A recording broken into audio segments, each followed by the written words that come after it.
बिस्मिल्लाहिर्रहमानिर्रहीम, अस्सलाम वालेकुम रहमतुल्लाहि व बरकातुहू। मैं वॉक पे निकल रहा हूँ। आज असल में सुबह बारिश थी जब मेरा वॉक का टाइम होता है, और कल भी मैं वॉक नहीं कर सका। 3 दिन शायद हो गए। तो आज मेरी बॉडी ने कहा है कि भाई सुबह तो नहीं वॉक किया, इस टाइम तो करो।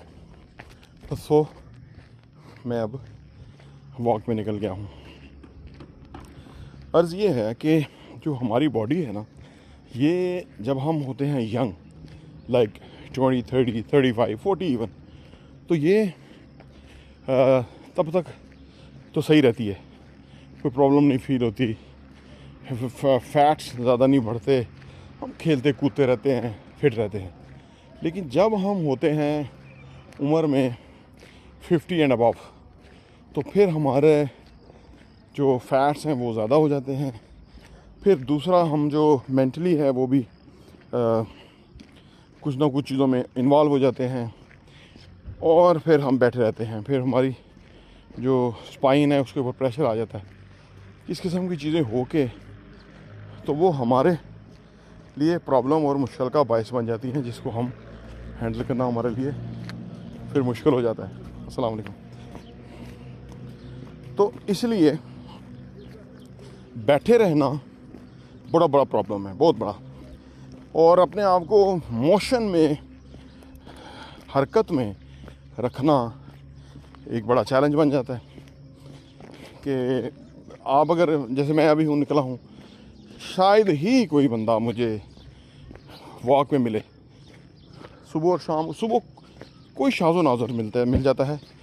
अभी मैं देखता हूँ कितने लोग मिलते हैं, क्योंकि हमारी जो प्रायोरिटीज़ है ना, उसके अंदर हेल्थ हमारी कोई प्रायोरिटी है नहीं। सही है ना? हमारी प्रायोरिटीज़ पैसा है, हमारी प्रायोरिटीज़ दूसरे लोगों को खुश रखना है, जो कि वो खुश नहीं होते। उनसे पूछे बगैर हम कोई हरकत नहीं कर सकते। जो हमारा एक जो ज़माना चल रहा है, हम खुद कुछ नहीं कर सकते, क्योंकि वो जो सोसाइटी है ना वो अलाउ नहीं करती है। हालांकि सोसाइटी कहेगी नहीं, मुझे कोई कुछ कह सकता है कि भाई तू किधर वॉक पे निकल गया, क्योंकि मैंने लोगों के साथ इस तरह का रवैया रखा ही नहीं है। ये मेरी ज़िंदगी है, ये मुझे पता है इसकी क्या, मेरे लिए क्या इम्पोर्टेंट है, और मैं कर रहा हूँ। एज़ लॉन्ग के वो रिलीजन, इस मुल्क के कवानीन, अखलाकियात के मुनाफी नहीं है, तो मुझे कोई प्रॉब्लम नहीं है। इसलिए, और ये मजाज डेवलप करना मैंने 25-30 साल से किया है, तो उससे फिर मेरी ज़िंदगी में आसानियाँ आई हैं, ग्रोथ आई है, मेंटल पीस आया है। ठीक है ना? तो वो सारी चीज़ें इस वजह से मुमकिन हुई हैं। तो जो हमारी, जो हम सेहत की हम बात कर रहे थे ना, तो जो हमारा सेहत है वो लॉट डिपेंड आफ्टर 50 कि हम कितने फिज़िकल मूवमेंट में रहते हैं, हरकत में रहते हैं, क्योंकि हरकत में बरकत है। बुढ़ापा पाँव से आता है। जब हम चलते फिरते रहते हैं तो फिर हमारा बुढ़ापा पोस्टपोन होता रहता है, क्योंकि हम चल फिर रहे हैं। हम जो खाते हैं उसको कंज्यूम कर लेते हैं, वो जमा नहीं होता हमारी बॉडी के अंदर, और जो एक्स्ट्रा फैट्स हैं, ठीक है ना, वही तो प्रॉब्लम करते हैं सारे। तो जब हम उसको यूटिलाइज कर लें तो फिर हमारे लिए कोई प्रॉब्लम नहीं है। तो फिर हम अपनी ज़रूरत और रिक्वायरमेंट के मुताबिक सब कुछ खा सकते हैं। ये जितनी बीमारियां हैं, शुगर से लेके ये ज़्यादातर मोटापा, शुगर, हाइपरटेंशन, एंजाइटी, बेचैनी, घबराहट, ठीक है ना, ये सारी लाइफस्टाइल की बीमारियां हैं। जब हम हरकत में रहते हैं तो ये बीमारियां हमसे दूर भाग जाती हैं, और फिर हमारी बॉडी के अंदर एक कुदरत ने खुद ब खुद एक मैकेनिज़्म रखा है जो हमें हील कर लेती है। ये बॉडी, ये खुद एक डॉक्टर है, ये खुद चीज़ों को दुरुस्त करना जानती है। अल्लाह ने इसको ऐसा मैकेनिज़्म दिया इसमें काफ़ी सारे सिस्टम्स काम करते हैं। एक निज़ाम-ए-इंहज़ाम है जो हम खाते हैं उसको डाइजेस्टिव सिस्टम के तहत वो क्लीन करता है, उसके जो फुजलात हैं वो क्लीन होते हैं। और ये जब हम वॉक करते हैं तो इस सिस्टम को बहुत सपोर्ट मिलती है और वो सिस्टम खुश होता है, उसको हेल्प होती है। इसी तरह एक सांस लेने का सिस्टम है। जब सांस लेते हैं तो फिर भी वॉक जो है इसको फ़ायदा देती है क्योंकि हमें ऑक्सीजन मिल रही होती है। जब हम एक जगह घर में रहते हैं लिमिटेड ऑक्सीजन होती है, बाहर निकलते हैं तो और अच्छी क्वालिटी और अच्छी ऑक्सीजन हमें मिलना शुरू होती है, दरख्तों के आसपास और बेहतर होती है। तो जब हम आल्दो के सुबह के टाइम में बहुत ही और भी अच्छी होती है। सुबह तो जो पहला जो वो सूरज तुलू होने से जो पहले का वक़्त है तो उस वक़्त ऑक्सीजन की क्वालिटी जो है वो बहुत प्योरीफाई किस्म की क्वालिटी है जो हमें मिलती है कंज्यूम करने के लिए। अदरवाइज़ तो ये सारी सिस्टम सांस लेने का, डाइजेस्ट करने का, नींद के आने का, वॉक जो है वो नींद बहुत अच्छी आती है उससे।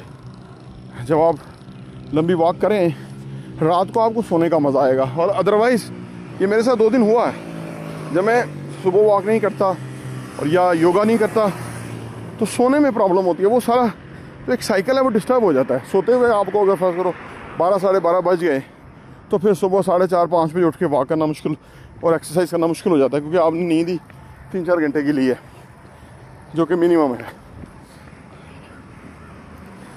तो ये भी एक फ़ायदा है इस वॉक का। फिर इसमें क्रिएटिव आइडियाज़ आते हैं। जब आप वॉक करते हैं, चलते हैं ना, तो अब आप देखिए ना एक लोग गुजर रहे हैं, एक हलचल है, एक लाइफ है, एक ज़िंदगी है, ठीक है ना। तो इससे नए आइडियाज़ आते हैं। ये देखें गाड़ी आ रही है, कोई कैसी कैसी गाड़ियाँ हैं हमारे मुल्क के अंदर।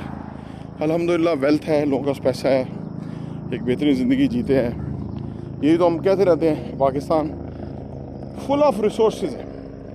अभी तेल ना भी निकले, मादनियात ना भी निकले, सिर्फ लोगों को सांस लेने दें, इंसाफ दें, रिश्वत सतानी का बाजार ठंडा करें, आराम खाना बंद करें, मुल्क के कीमती वसाइल लूटना बंद करें।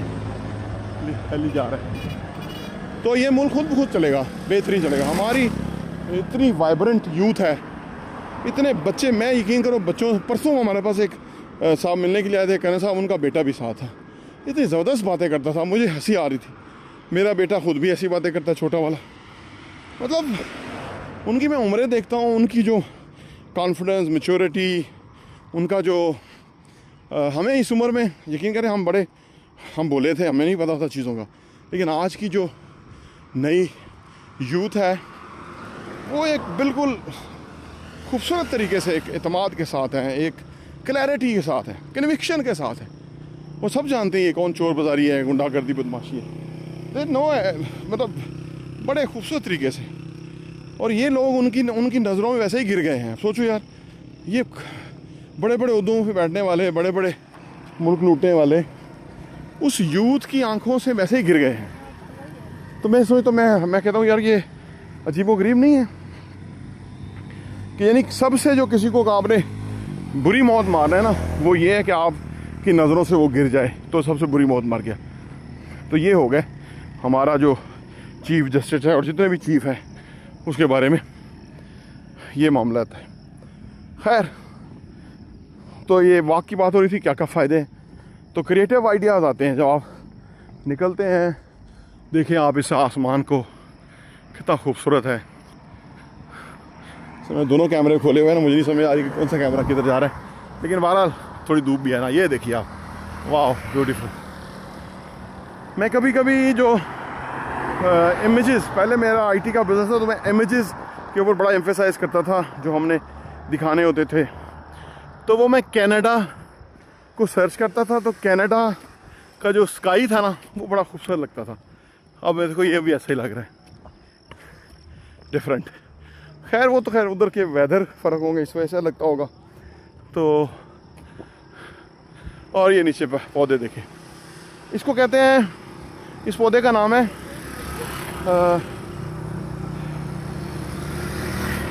Bottle brush. ये जो पौधा है ये मेरे ख्याल से अभी कहीं इसको जोड़ने लगा हूँ।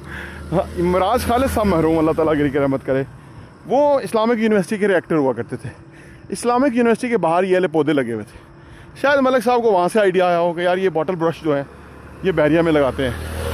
तो यार देखें, ये यहाँ पे लगे हुए हैं, बिजनेस में लगे हुए हैं, मुतोजों पे लगे हुए हैं। बड़ा खूबसूरत पौधा है, जैसे कि बाल हो, पौधे के अपने बाल हैं खूबसूरत, जैसे इंसानों के होते हैं ना वैसे। तो खैर अब ये लग्जरी कहाँ ड्राइंग रूम में बैठे हुए और कहाँ कमरों में बैठे हुए ये मिलती है, इंटरनेट के ऊपर टाइम स्पेंड करते हुए। और देखिए सब्ज़ा ग्रीनरी खूबसूरत।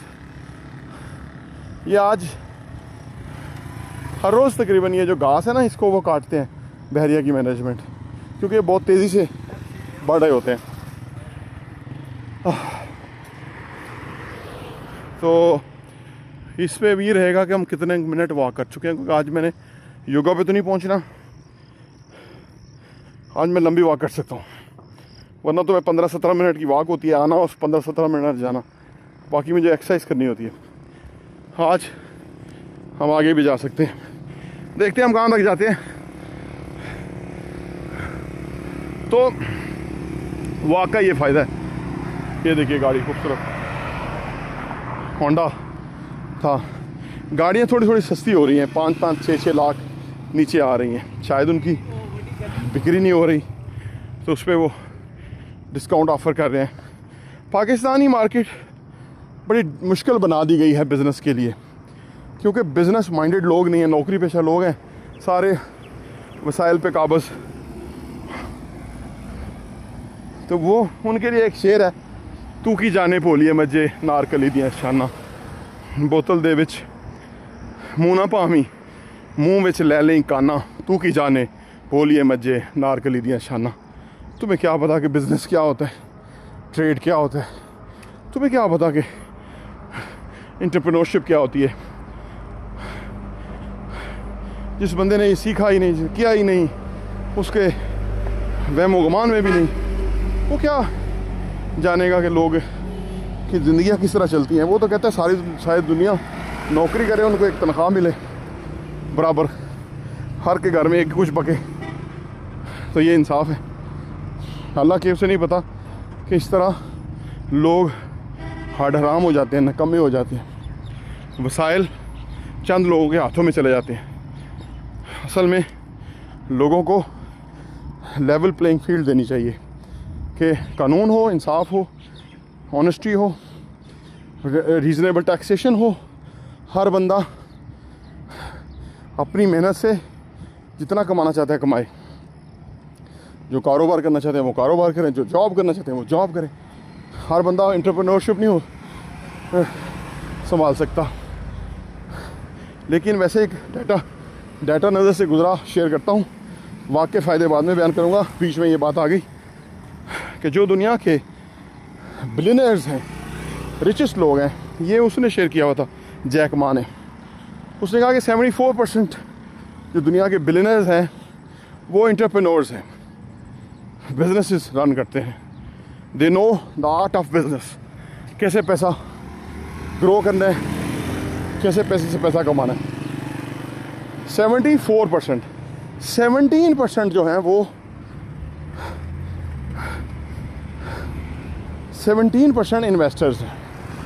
हालांकि इन्वेस्टर समझ आती है कि ये बड़ा अच्छा मज़े का काम है, पैसा होगा, पैसा लगाएंगे, पैसा पैसे को कमाएगा, लेकिन ये 17% है। उसकी वजह ये कि ये जो इन्वेस्टर होना है बहुत ही स्पेशलाइज्ड फील्ड है। इसके काफ़ी, जैसे वॉरेन बफेट है, उसने बोतलें और कोक बेचने और ढक्कन इकट्ठे करके देखा कौन सी बोतल ज़्यादा बिक रही है, कोक बेचने शुरू किया, फिर बिजनेसेस किए, और किए नहीं, कंपनियां ली, स्टॉक्स में बिजनेसेस किए, तो फिर वो दुनिया का अमीर तरीन इंसान बना। तो इन्वेस्टर होके कमाना एक ख़ास स्पेशलाइज फील्ड है। तो 17% जो दुनिया के बिलियनर्स हैं उनमें इन्वेस्टर्स हैं, और जो 7% है, जो 13% है, 13% एथलीट्स हैं। एथलीट्स, दुनिया में एथलीट्स बहुत पैसा कमाते हैं। उनके यहाँ गेम्स हैं, गेम्स पे लोग बहुत पैसा लगाते हैं, स्पॉन्सर्स हैं, हैवी मनी है उनको। जो जिस प्लेयर को जो साइन करता है उनको डॉलर्स के अंदर पेमेंट्स होती हैं, बड़ी हैवी। तो 13% एथलीट्स हैं जो बिलियनर्स हैं, ठीक है ना। फिर 7% आर्टिस्ट हैं जो क्रिएटिव काम करते हैं, लाइक जैसे हमारे यहाँ इधर कपिल शर्मा शो है, बहुत पैसा है, वो भी कमाता है। इस तरह वेस्ट में जो आर्टिस्ट हैं उनको बहुत पैसा मिलता है, हॉलीवुड और बाकी। और जो एम्प्लॉइज़ हैं वो 0% हैं, कोई एम्प्लॉई बिलियनर की लिस्ट में नहीं पहुंचा। ये एक डाटा था, मैंने कहा आपसे मैं शेयर करूं, क्योंकि ये जो फिज़िकल फिट होना है, फिज़िकल फिटनेस का फ़ायदा एक और है, वॉक एक्सरसाइज का फ़ायदा एक और है।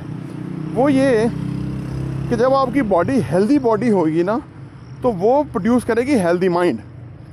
हेल्दी माइंड, और हेल्दी माइंड जो होगा वो बिजनेस कर सकता है, डिसीजंस ले सकता है। टफ सिचुएशन में जब नर्व्स की गेम होंगी तो वहाँ फिज़िकल फिटनेस, मेंटल फिटनेस काम आ सकती है। तो वो भी इसलिए ज़रूरी है कि आपको वॉक एक्सरसाइज अगर आप रेगुलर बेसिस पे है तो वो आपको फ़ायदा देगी। फिर ये जो जोड़ों के दर्द प्रॉब्लम हो जाती है, स्पाइन के प्रॉब्लम बहुत आम है, क्योंकि स्पाइन पे लोड बॉडी का, जब आपका वेट एक्स्ट्रा होता है ना, तो सारा लोड ना स्पाइन के मोरों के ऊपर होता है। ये बैक पे जो मोरे हैं ना, इस पे होता है। तो वो मैं आता हूँ, थोड़ा लंबी वॉक करके आता हूँ, तो वो जो स्पाइन के ऊपर जो प्रेशर पड़ता है ना, तो वो मुड़ जाते हैं, यानी वो बेंड हो जाते हैं।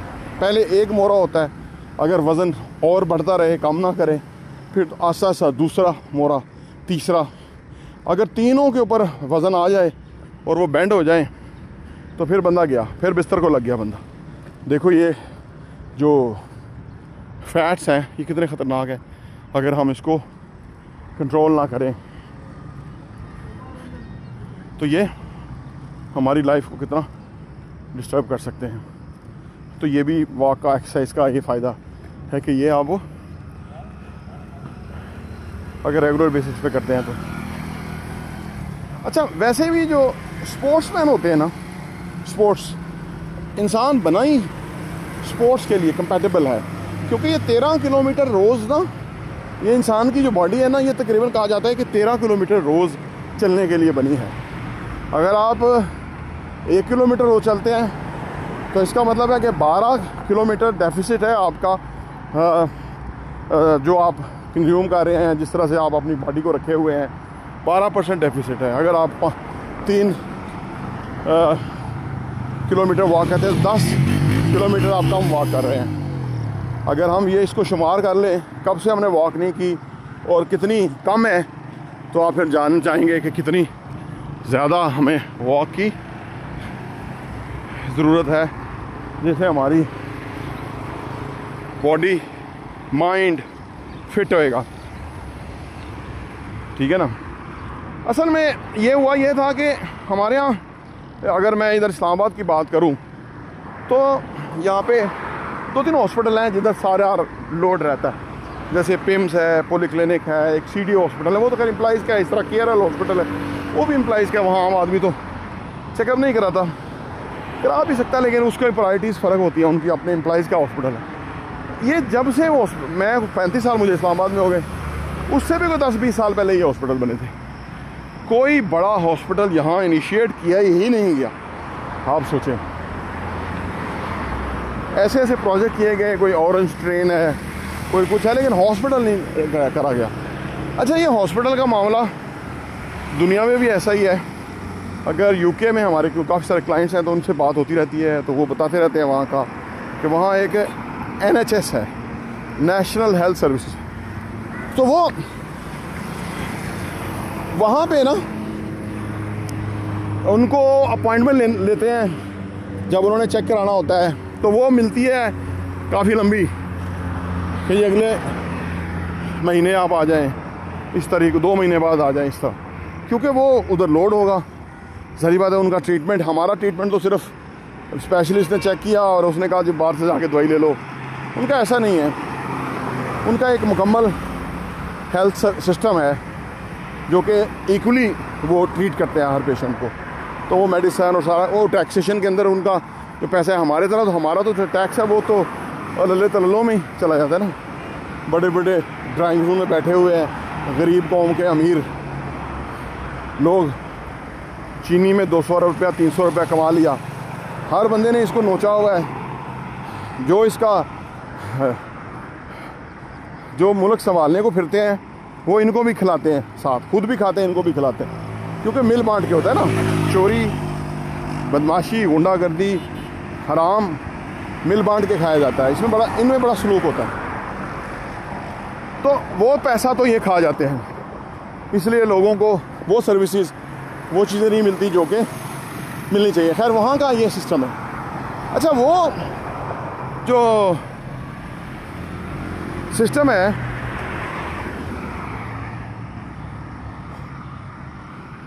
उसके अंदर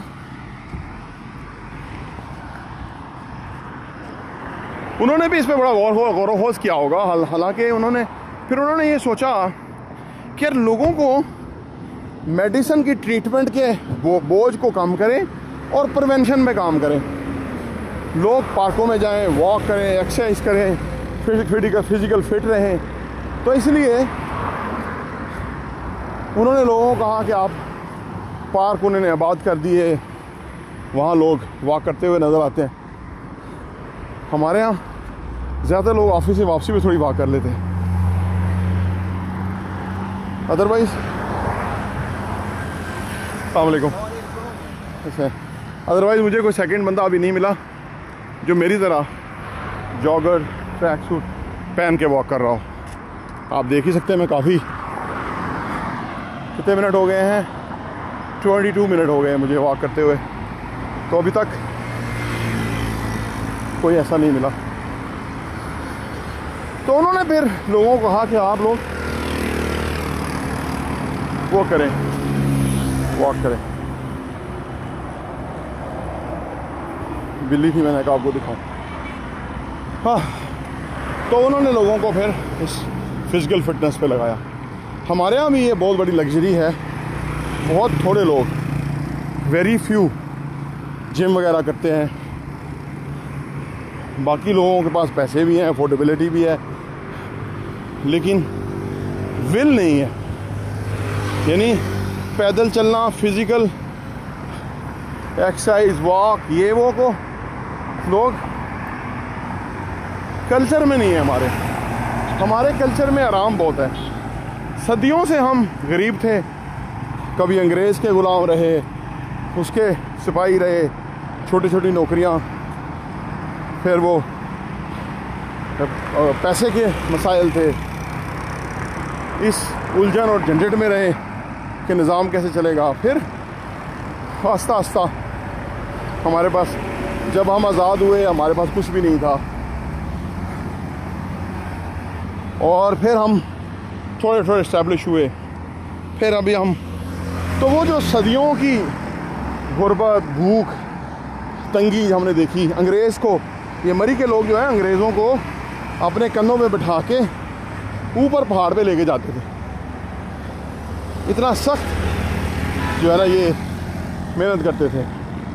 जैसे वो बांग्लादेश में साइकिल रिक्शे हैं, इंडिया में साइकिल रिक्शे हैं, तो यहाँ पहाड़ों में वो अपने कंधे पे बिठा के, पीछे एक टोकरी सी लगाई होती थी, उसमें अंग्रेज़ बैठा हुआ है टांगे बाहर निकाल करके, और वो हमारे जो इस खित्ते के जो लोग थे वो उसको ऊपर लेके जा रहे हैं। ये तस्वीर गूगल करके देख लीजिएगा, आपको सबूत मिल जाएंगे। तो वो हमारी जो महरूमी, गुलामी, उसकी वजह से हम थक बहुत गए हैं। अब वो जो हमारी थकावट है वो शायद 2 सदियाँ बाद ही जाके हाँ सही हो। अच्छा, इससे पहले भी अगर देखा जाए, जो अंग्रेज़ का दौर था, जब अंग्रेज़ यहाँ आया, उसने आस्ता आस्ता पेनिट्रेट किया और उसने यहाँ पे अपने पाँव जुमाए। फिर उसने फर्दर अपने आप को आगे बढ़ाया, कुछ इलाके फतह किए, जंगें की, फ़ौज बना ली। और उस वक्त जो हमारे बहादुर शाह ज़फ़र एंड कंपनी थे, वो शेर व शायरी की महफ़िलें करते थे, डांस पार्टियां करते थे। उसकी औलादें रात को मुजरा देख के कोई सुबह सोते थे नमाज के वक़्त। आज भी बहुत सारे अमीर हैं जो सुबह सोते हैं और वो रात को नहीं सोते। इनका भी यही अलाम था, ये रात को नहीं सोते थे। और कहीं जब ये उठते थे तो मामूल ये था, जो अंग्रेज़ था वो रात को जल्दी सोता था, सुबह अर्ली इन द मॉर्निंग वो सारे अपने कामों पे होते थे। और हमारे जो बहादुर शाह ज़फ़र एंड कंपनी, इनकी औलादें, 12 बजे उनका लंच होता था और 12 बजे ये लोग उठते थे, रात के सोए हुए हैं टुन। और फिर ये टुन होके जब ये 12 बजे उठते थे तो अंग्रेज़ आधा दिन गुजार चुका होता, लंच कर लेता था। फिर इसलिए बहादुर शाह ज़फ़र के आगे जो बेटे थे उनके सर उसको पेश किए जाते थे। अगर वो जफ़ाकाश होते, तो जो इकबाल ने कहा था ना, आज उसको बताऊँ मैं तकदीर उमम क्या है, शमशीर व सना अव्वल तौस व रबाब आखिर। तो वो अगर तौस व रबाब के नशे में ना धुत रहते तो फिर ये था कि अंग्रेज़ शायद पूरा एरिया कवर ना कर पाता। लेकिन ये तौस व रबाब में मस्त थे, बल्कि बदमस्त थे, तो फिर गले कटवाए इन्होंने और अंग्रेज़ फिर यहाँ पे 100 साल हुकूमत करता रहा। सोचिए कि वो अंग्रेज़ कि जो किसी तरह जहांगीर बादशाह से इजाज़त लेके इधर कंपनी खोल ली थी उसने ट्रेड करने के लिए, ईस्ट इंडिया कंपनी, वहाँ से लेकर के उसने पूरे हिंदुस्तान पे कब्ज़ा कर लिया। तो आप सोचिए कि क्या सिनेरियो बना होगा। और अब हो गई है मेरी वॉक 27 मिनट से ज़्यादा। तो अभी वापस भी जाना है, मैं फिर मेरे ख्याल से मोड़ लेता हूँ या मैं राउंड अबाउट से मुड़ता हूँ, वहाँ से आपको नज़ारा दिखाता हूँ। ये एक ज़िंदा और जावेद शहर है बहरिया टाउन, और यहाँ की ज़िंदगी, यहाँ की रंगीनियाँ, कई लोग बुझाने के दर पे हैं। बंदा उनसे पूछे कि तुम लोगों ने आबाद क्या किया है, जब से तुम आए हो अब तुमने बुझाया ही है, यहाँ की बत्तियाँ बुझाई हैं, यहाँ के कारोबार ठप किए हैं, यहाँ के तरक्की को रोका है तुमने, यहाँ पे लोगों को कैद किया है, ज़दोकोब किया है, कत्ल किया है, मिसिंग करा है, क्या किया तुमने। लेकिन बदकिस्मती है कि वो उसको एहसास ज़ियां भी नहीं है। बहरहाल खुदा की लाठी बेआवाज़ है, वो एक ना एक दिन ऐसी पड़ेगी कि लग पता जाएगा। तो बहरहाल ये मैं सेंट्रल डिस्ट्रिक्ट में आ गया हूँ और मैं यहाँ से फिर वापस मुड़ूँगा। यूजुअली तो मैं गाड़ी पे आता हूँ और उसमें 1-2 मिनट में, हम 2-3 मिनट में पहुँच जाते हैं। जब पैदल चले तो फिर एहसास होता है, लेकिन खैर इतना भी नहीं दूर।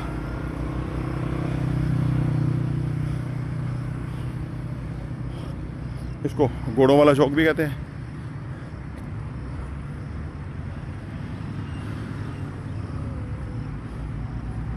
और ये फातिमा जना जंक्शन है इसका नाम। इससे अगला जो जहाँ से मैं आया हूँ वो लियाकत अली खान जंक्शन है।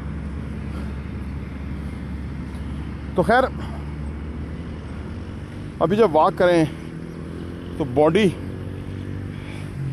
बहुत खुश हो रही है और जो फालतू फैट्स थे वो मेल्ट हो रहे हैं, और जो स्वेटिंग हो रही है इसके बाद जब मैं जाके नहाऊंगा तो क्या खूबसूरत मज़ा आएगा बैठने का। तो हर मुश्किल के बाद आसानी है। तो इसलिए मैंने कहा मैं ज़रा बॉडी को सुबह के लिए तैयार करूं, क्योंकि आप फिर नींद भी टाइम पे आएगी और मैं सुबह की वॉक के लिए वापस प्रिपेयर हो जाऊंगा। सुबह जो लोग नहीं उठ सकते, दो चीज़ें बड़ी इंपॉर्टेंट हैं। पहली चीज़ कि कोई एक्सरसाइज आप शाम को ज़रूर करें, एटलीस्ट वॉक तो करें ही करें, और खाना तो बिफोर इवनिंग खा लें। जैसे मैं अभी जाके शाम की नमाज से पहले डिनर कर लूँगा, उससे फ़ायदा ये रहेगा कि 2-2.5 घंटे के बाद आप सो सकते हैं। तो अगर आप लेट खाएंगे तो जब भी खाना खाएंगे 2-2.5 घंटे आपको नींद नहीं आएगी। 1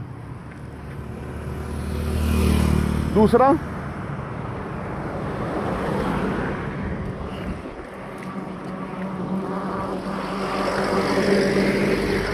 जल्दी सोएं तो फिर आप जल्दी उठेंगे, क्योंकि हमें जो इतना नींद चाहिए, जब हमारी नींद पूरी हो जाती है तो हमारा जिस्म, जितनी उसकी नींद है या दिमाग, तो वो हमें फिर कहता है कि बस करो, अब तुम्हारी डिमांड रिक्वायरमेंट पूरी हो गई है, तो आप फिर उठ सकते हैं सुबह अर्ली। अब ये इतना आसान नहीं है। जो लोग लेट सोते हैं वो नहीं जल्दी उठ सकते। कुछ का तो 4 बजे सोने का टाइम है, तो वो उठेंगे कैसे, है ना? तो ये उनके लिए मुश्किल होगा, लेकिन ग्रेजुअली करना होगा। अगर आप सुबह 4 बजे सोते हैं तो स्लोली, चाहे 3 बजे सोएं, 2 बजे सोएं, 1 बजे, 12 बजे, 11 बजे, क्योंकि ये आपने जो रूटीन बना लिया है ये कोई 2-4-5-10 सालों से बनाई होगी। अदरवाइज़ तो जब आप पैदा हुए थे तो फिर तो आप इसी उसमें सोते थे। इंसान का प्रॉब्लम ये है ना कि जब इंसान दुनिया में आता है तो बड़ी ठीक ठाक चीज़ होती है, बड़ा ख़ास अल्लाह ने उसको ब्रेन दिया है, फिर उसके ब्रेन के न्यूरॉन्स हैं 86 बिलियन, फिर उसके बॉडी के सेल्स हैं 60 ट्रिलियन सेल बॉडी के हैं, ठीक है ना? हर चीज़, वाइटल ऑर्गन्स, हर चीज़ उसको दिया। लेकिन जब वो दुनिया में आता है ना, फिर वो एक एक चीज़ को खुद अपने हाथों से डिस्ट्रॉय करता है। स्मोकिंग करेगा, सोने जागे के टाइम गलत करेगा, जंक फूड खाएगा, सही है ना, नशा करना शुरू कर देगा, बेशुमार ऐसी चीज़ें डेवलप शुरू कर लेगा कि जिसका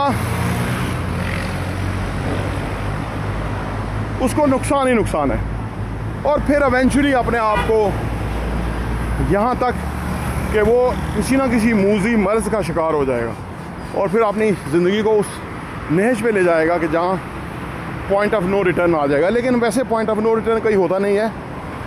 अल्लाह भी कहता है ना कि अल्लाह इंसान को कहता है कि तुमने गुनाह किए, तूने जितने भी गुनाह किए ज़िंदगी में, लेकिन किसी भी स्टेज पे रियलाइजेशन हो जाए तुम्हें, और सच्ची तौबा मांगो अल्लाह से, आइंदा वो गुनाह ना करने की कमिटमेंट करो, माफ़ी मांगो, अल्लाह माफ़ कर देगा। इसी तरह कोई भी पॉइंट ऑफ नो रिटर्न नहीं है। आप जब भी आपका दिल करे कि आप उस ज़िंदगी से तंग आ गए हैं जो आपकी गुज़र रही है,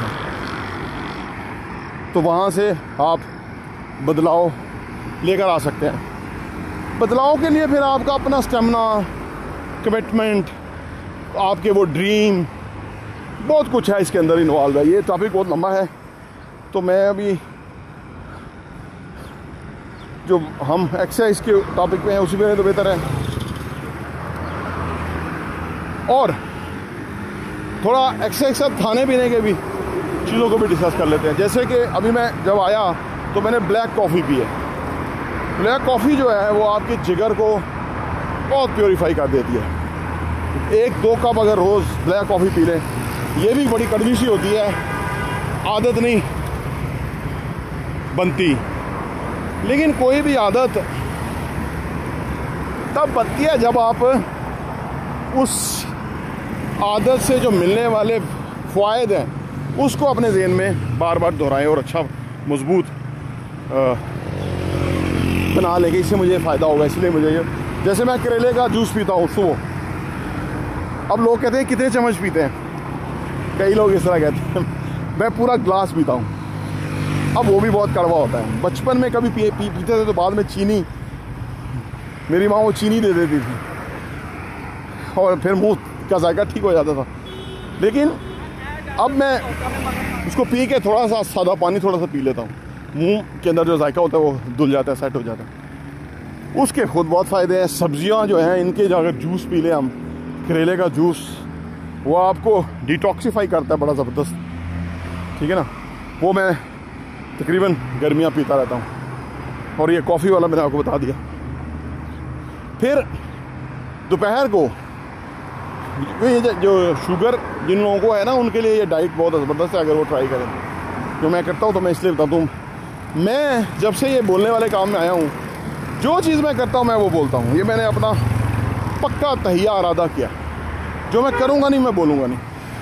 मोस्टली कुछ 10% 5% हो सकता है, लेकिन 90-95% मैं वो करता हूँ और मैं बोलता हूँ। तो दोपहर में आप चने बॉयल करें, लोबिया बॉयल करें, ठीक है। उसके अंदर डालें प्याज, खीरा, टमाटर, धनिया, पुदीना, बंद गोभी। अगर आपको टेस्ट के लिए कुछ करना चाहते हैं लाइक लीमू, ठीक है ना, या कुछ और इस तरह की चीज़, वो बॉल बना लें, अच्छा बॉल, वो खाएं। इसमें कोई ऑयल नहीं है, इसमें कोई वो फैट्स नहीं है, वो जो रोटी चावल आलू वगैरह से होते हैं वो नहीं है। अस्सलाम वालेकुम, कैसे हैं आप? ठीक ठाक, अल्हम्दुलिल्लाह। रोटी चावल के अंदर होते हैं वो प्रॉब्लम है, फैट्स बढ़ाते हैं वो। इसके अंदर ये कार्ब्स होते हैं, लेकिन वो आपके डिफरेंट शेप के कार्ब्स होते हैं, वो इंसान के लिए फ़ायदेमंद है। कार्ब्स चाहिए हमें, ये नहीं कि हमें चाहिए ही नहीं, चाहिए, बट इस तरह से लेंगे तो वो ठीक रहेगा। अच्छा, फिर मैंने अभी वो जौ का आटा मैं खा रहा था, उसका भी कमाली टेस्ट है। वो अभी ख़त्म हो गया, मैं अभी लेकर के आऊँगा, वो चक्की से लाना होता है। जौ का आटा बहुत ज़बरदस्त है, आप अगर रोटी का दिल करता है तो वो खाएं, सही है। तो ये हो गया। तो हाँ, सुबह जब मैं आता हूँ तो उस पर योगा वगैरह पे, तो यहाँ पे सुखचैन के दरख्त हैं, वापसी पे मैं वो मुस्वाक ले लेता हूँ और उसको मैं मुस्वाक को करता हूँ। उसको करने से मेरे जो मुंह का जो एक वो टेस्ट नहीं, मुंह का जो एक फीलिंग है ना, वो ऐसी फ्रेश हो जाती है, ऐसी पाक हो जाती है, ज़बरदस्त। मुस्वाक वैसे ही बहुत मुफीद है, तो वो भी मैं ट्राई करता हूँ। उससे मैं बहुत अलगर्ज के आप अपनी ज़िंदगी को, आपकी ज़िंदगी है, आपका अख्तियार है, आप ही ज़िम्मेदार हैं, तो इसलिए उसको अपनी रिस्पॉन्सिबिलिटी के तहत ही गुजारें, डील करें, सही है ना।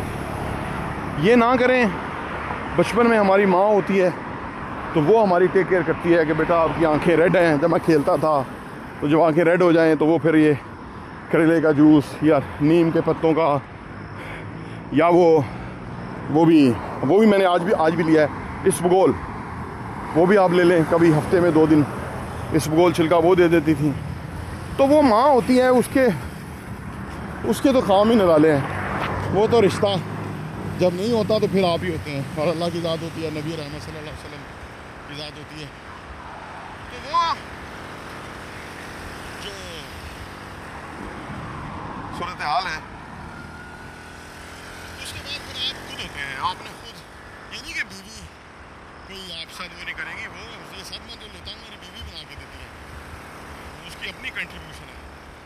तो ये क्योंकि ये भी एक रिस्क है, अच्छी नेक बीवी रिस्क है, औलाद रिस्क है, मोबाइल रिस्क है, गाड़ी रिस्क है, पानी रिस्क है, दोस्त अहबाब, तल्लक, क्लाइंट, सब रिस्क है। ये रिस्क के मुख्तलिफ जो है ना वो है रूप हैं। इस सब के ऊपर अल्लाह का शुक्र अदा करना बेहद ज़रूरी है। अगर आप नहीं करेंगे तो वो नेमतें छिन जाएंगी। और अगर आपने मेरा चैनल सब्सक्राइब नहीं किया तो मैं बोर्ड दिखाता हूँ, प्रोवाइड वेलफेयर सपोर्ट। अगर ज़िंदगियाँ बदलनी हैं तो वो आपको चैनल सब्सक्राइब करना ही होगा। अभी कर लें तो सही है, नहीं तो इवेंचुअली आपको करना ही होगा, क्योंकि जो मैं अभी उधर वीडियो देने जा रहा हूँ आने वाले टाइम में, तो मिलियन सब्सक्राइबर यूट्यूब पे मिनिमम हो जाएंगे। उसकी वजह ये है कि मैंने अपनी ज़िंदगी को बदल के जो चीज़ें अपने ऊपर अप्लाई की हैं वो मैं बेहतरीन तरीके से किसी भी दूसरे को बता सकता हूँ। आगे उसकी लाइफ है, वो उसको करना चाहता है करे, नहीं करना चाहता उसकी मर्जी है। लेकिन एक बात मुझे पता है, जो अच्छी बात आपके कान में डल जाए, जो अच्छी चीज़ आप देख लें, वो जिंदगी में आपको वापस पे बैक करेगी। अब क्या देखना है, क्या सुनना है, इसके ऊपर कंट्रोल चाहिए। अगर आपका इसके ऊपर कंट्रोल नहीं है ना कि क्या देखना है, क्या सुनना है, तो इसका मतलब है कि आपकी ज़िंदगी ऑर्डिनरी होने वाली है। ठीक है ना? ऑर्डिनरी ज़िंदगी और एक्स्ट्रा ऑर्डिनरी ज़िंदगी, उसके अंदर जो फ़र्क है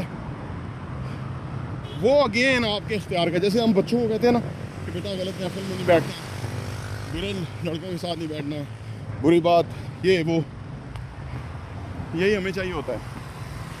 अगर जिस दिन हम अपनी ज़िंदगी को कैजुअली ले लें, कोई भी बात हो रही है अच्छी या बुरी, हम परवाह ही नहीं कर रहे,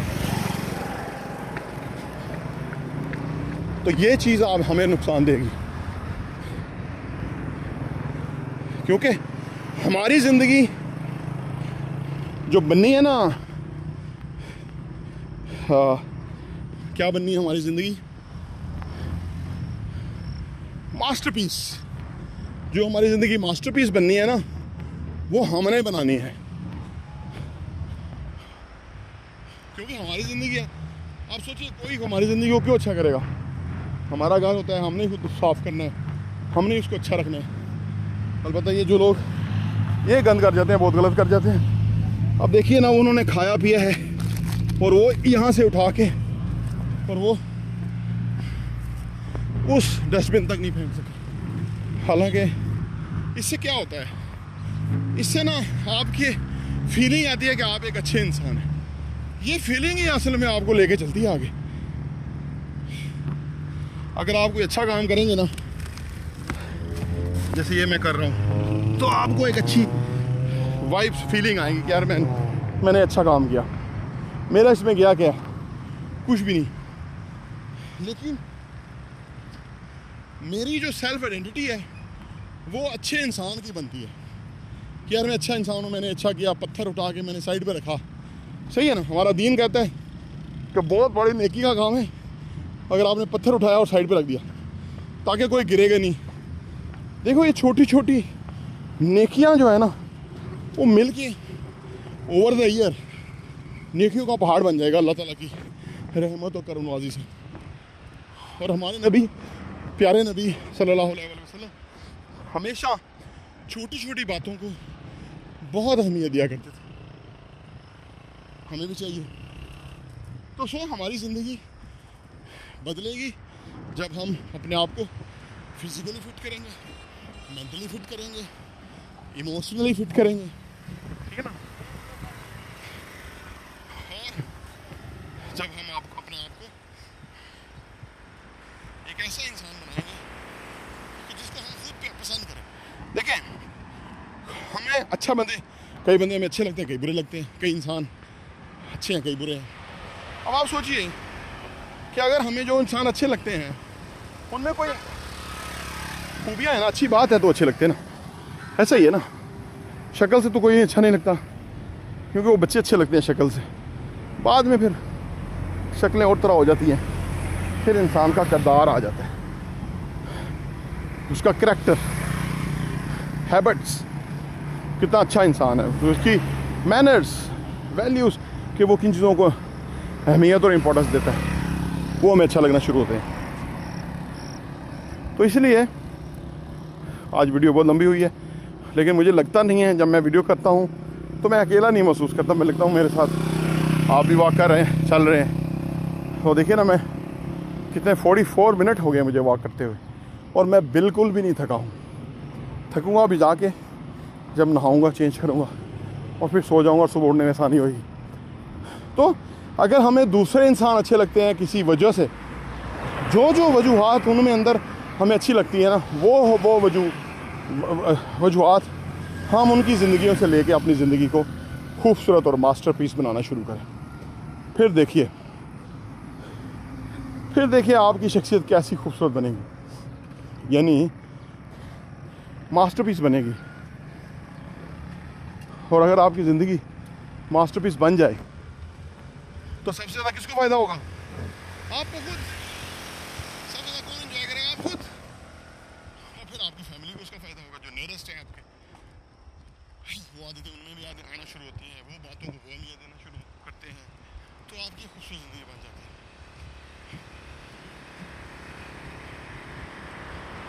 तो इसलिए अगर आपकी ज़िंदगी में जमूद है, इंतहाई ख़तरनाक है। अगर आप बैठे रहते हैं, कुछ का तो काम ही बैठने का, जैसे क्लर्क्स हैं, फ्रंट डेस्क के लोग हैं, बैठे ही रहते हैं, उनका काम ही बैठना है, जम के बैठना है। चौकीदार हैं, फिर वो ऑफिसर्स कि जो उनका काम है साइन करना, वो या तो गाड़ी में बैठते हैं या तो सीट पे बैठते हैं, और उनका काम इतना होता है कि वो उठते नहीं, पेड़ निकल जाता है। शख्सियत वो जो कभी थे वो इतना फैट्स उनके जम के तो वो ऐसे बदसूरत बन जाते हैं। वो खूबसूरत इंसान जो उसके अंदर छुपा हुआ है, जैसे मुजस्मा साज है ना, वो जब कोई मुजस्मा बनाते हैं ना तो वो पत्थर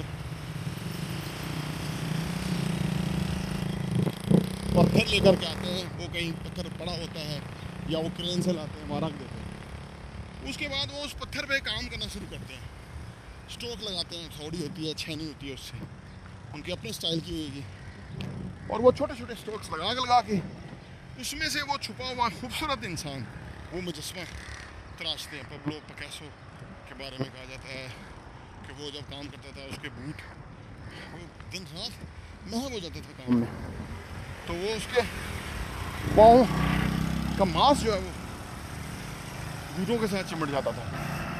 अब आप देखो, ये लोग जो भी आर्टिस्ट होते हैं ना, वो नॉर्मल नहीं होते। एक बात याद रखें, ये लोग इस टाइप के अब नॉर्मल होते हैं कि वो दुनिया टाइम एंड स्पेस से आउट हो जाते हैं और वो अपने काम में इस कदर महब हो जाते हैं, इसीलिए उनका नाम बन जाता है इतना बड़ा। इसलिए जो भी आप काम करें उसके अंदर इतनी इन्वॉल्वमेंट शो करें कि आपको उसके अंदर मज़ा आए, दिल लगे, यानी इंजॉय करें आप उसको। जिस काम को हम इंजॉय करें ना, उस काम में पैसा बहुत आता है, उस काम में सेटिस्फेक्शन बहुत आती है, उस काम में वो काम ही आउट ऑफ द बॉक्स होता है, मुख्तलिफ ही होता है। तभी तो हमें इतना मज़ा आ रहा है कि लोग नहीं कर रहे जो काम हम जो लोग कर रहे हैं वैसे ही हम कर रहे हैं, तो वो बोरिंग काम हो जाता है। अगर वही काम आप कर रहे हैं जो लोग कर रहे हैं, लेकिन उस काम में कोई इनोवेशन लाएं, तो फिर आपको काम में मज़ा भी आएगा और काम में फिर आप दूसरों से मुख्तलिफ भी हो जाएंगे। तो खैर, ये जो फिज़िकल फिटनेस है, ये अल्लाह का ख़ास करम नवाज़ी है, तोहफ़ा है। ये देखिए सनसेट हो रहा है,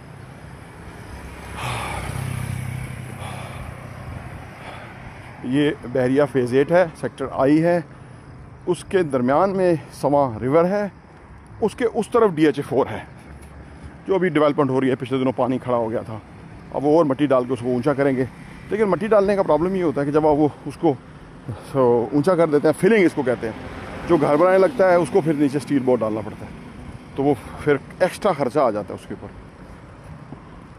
यहाँ भी बहरिया में भी जो आई है, इसमें भी फिलिंग वाले हैं प्लॉट सारे, इसमें हर प्लॉट में बेसमेंट है, तो आपकी 50 लाख कास्ट 10 मरले पे एक्स्ट्रा आ जाती है। खैर, स्पेस एक्स्ट्रा मिल जाती है, लेकिन कास्ट वाइज फिर बढ़ जाती है आपकी।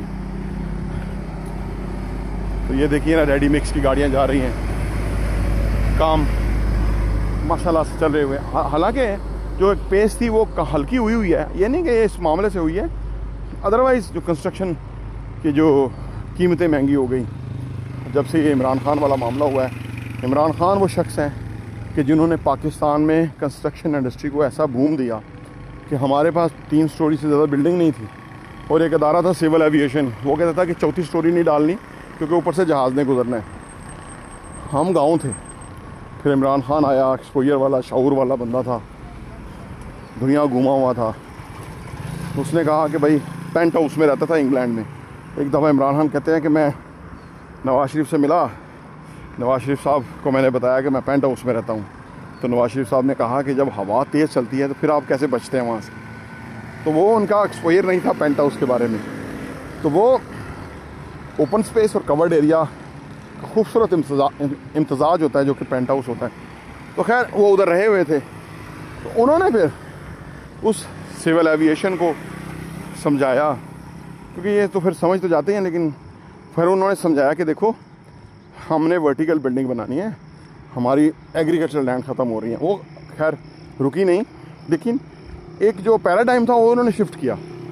तो फिर हमारे यहाँ वर्टिकल बिल्डिंग बनना शुरू हुई, और फिर वो लोग जो कि लाख 2 लाख की तनख्वाह ही कमा पाते थे, इस वक्त वो अरबों रुपए के मालिक बन गए हैं, जस्ट बिकॉज ऑफ कि इमरान खान ने वर्टिकल बिल्डिंग को रवाज दिया, फिक्स टैक्स रिजीम लेकर के आए, और फिर हर बंदा जो है वो बिल्डर बना और उसने फिर पैसा कमाया।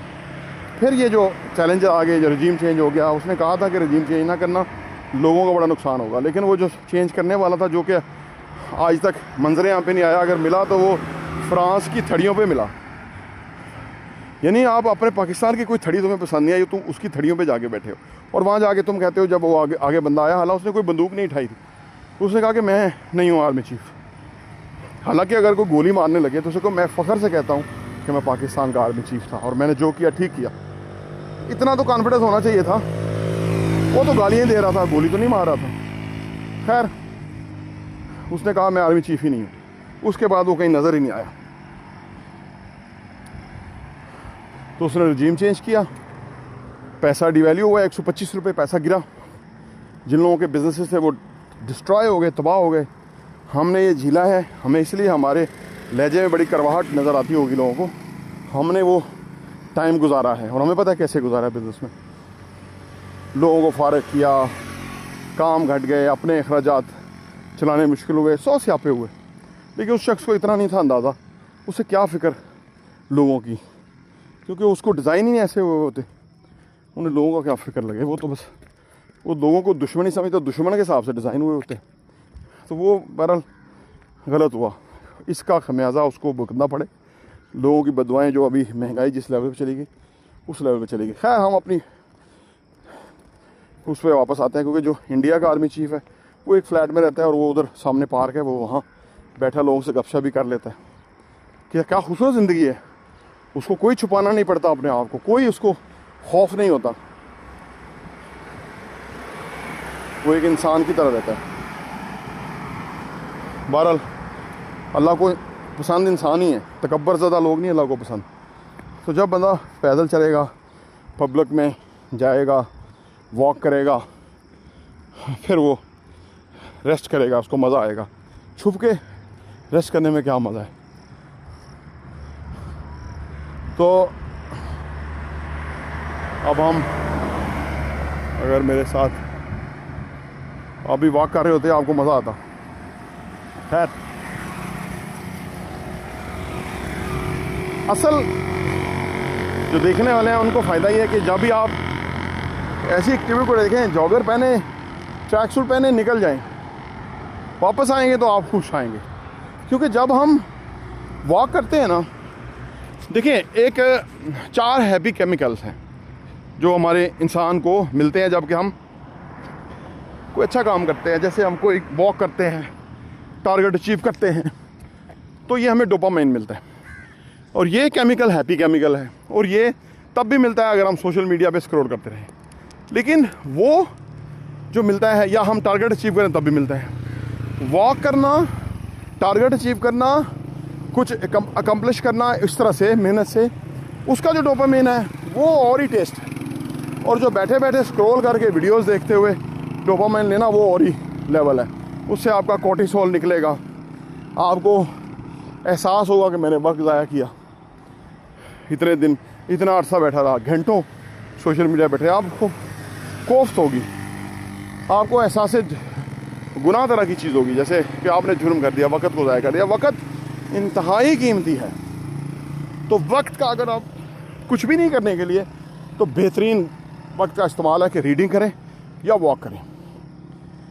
दोनों सूरतों में आप वक्त का बेहतरीन इस्तेमाल कर सकते हैं और उससे फ़ायदा उठा सकते हैं। तो ये आप नज़ारे देखिए आसमान पे, है नज़ारो गवा रहना, है बहारो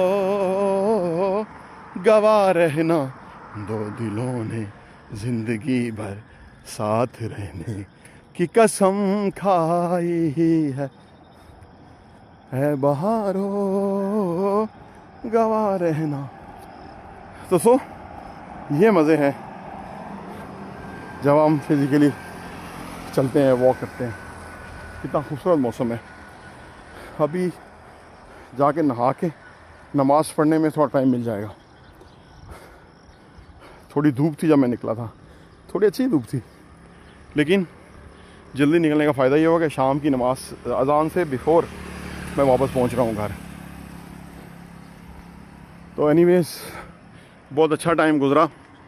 यही मैंने सोचा हुआ था। मैं असल में ये सोच रहा था कि मैं किस मौजू पे बात करूं। मैंने बात करनी थी सीरतुल नबी पे, लेकिन वो मैं इसलिए नहीं की कि मैंने नहीं मेरा वज़ू था और ना ही मैंने नीचे भी मैंने निक्कर पहनी हुई थी, देखो ना।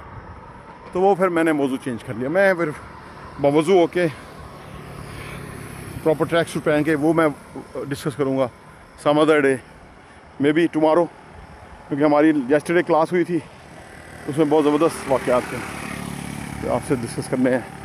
अब ये अच्छा हो रहा है ना, जब मैं ये यहाँ पे रिकॉर्डिंग कर रहा हूँ तो ये मेरा आर्काइव बन रहा है। सर्वर पड़े हुए हैं कहीं, उसमें ये चली जाएगी वीडियो। मैं 20 साल 30 साल के बाद देखूँगा तो ये एक पूरी मेमोरी बन गई है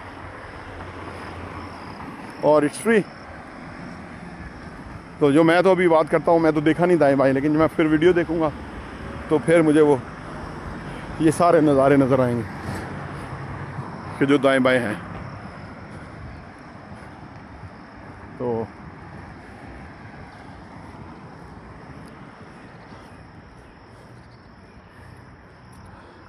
ये सामने बहरिया ज़ू बना रहा है और मैं ज़ू में नहीं रहता, मैं घर में रहता हूँ।